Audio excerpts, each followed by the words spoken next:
Hello everyone! In this video, I'll show you how to redeem Microsoft Rewards without phone number.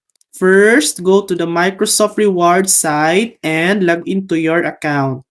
Scroll down to the bottom of the page and click on Contact Microsoft Rewards Support.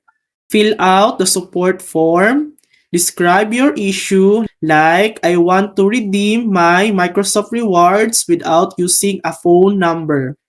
Enter your email, username, and any other required information. Submit the request, and Microsoft will respond via email with next step or a solution, often within 24 to 48 hours. And that's it. That's how to redeem Microsoft Rewards without phone number. Thanks for watching.